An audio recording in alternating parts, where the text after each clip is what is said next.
ఇప్పుడు ఒక్కొక్కళ్ళు రెచ్చగొడతా ఉంటారు. ఎలక్షన్స్ వచ్చినాయి అంటే భారీగా రెచ్చగొడతారు. ఇప్పుడు మీడియాకు కూడా బీహార్లో భారతీయ జనతా పార్టీ నేతృత్వం ఎన్డీఏ కూటమి ఓడిపోవాలన్నటువంటి కోరిక ఉంది. ఎందుకంటే మొన్నటిసారి జరిగినటువంటి ఎన్నికల ముందు జరిగిన దుష్ప్రచారం కారణంగా నరేంద్ర మోడీ 240 సీట్ల దగ్గర ఆగిపోయాడు కాబట్టి, టోటల్గా కూటమి పరంగానే గెలుస్తూ వచ్చారు కాబట్టి ఇక అయిపోయింది పని.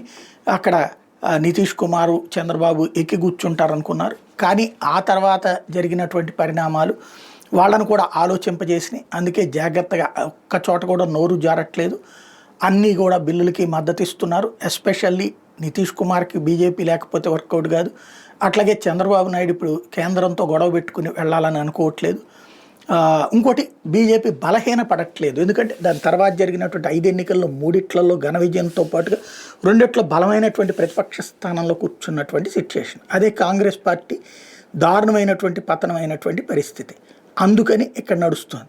ఇప్పుడు బీహార్లో మళ్ళీ ఈ శక్తులన్నీ ఏకమైన బీజేపీ వ్యతిరేక శక్తులు లేదా హిందుత్వ వ్యతిరేక శక్తులు. తాజాగా వీళ్ళు చిరాగ్ పాస్వాన్ ఒకటి అడుగుతూ వచ్చారు. మీకు 17% ముస్లింలు ఉన్నారు బీహార్లో, వాళ్ళ ఓట్లు కోల్పోతారు కదా మీరు అన్నటువంటి వక్ఫ్ చట్టం వల్ల అందులో ఉన్నటువంటి 14% ముస్లింలు సఫర్ అవుతున్నారు. ఎక్కువగా సఫర్ అవుతున్న ముస్లిం సామాజిక వర్గాలు బీహార్లోనే ఉన్నాయి. వాళ్ళు ఓటేస్తారని ఎందుకు అనుకోకూడదు. అట్ ద సేమ్ టైం ఒకవేళ ఇదే నిజమైతే కనుక మిగతా ఉన్నటువంటి హిందువులందరూ ఏకం అవ్వాలి కదా, మరి వాళ్ళు ఓటేస్తారనుకోవచ్చు కదా అంటూ నిర్మోహమాటంగా మాట్లాడుకొచ్చాడు.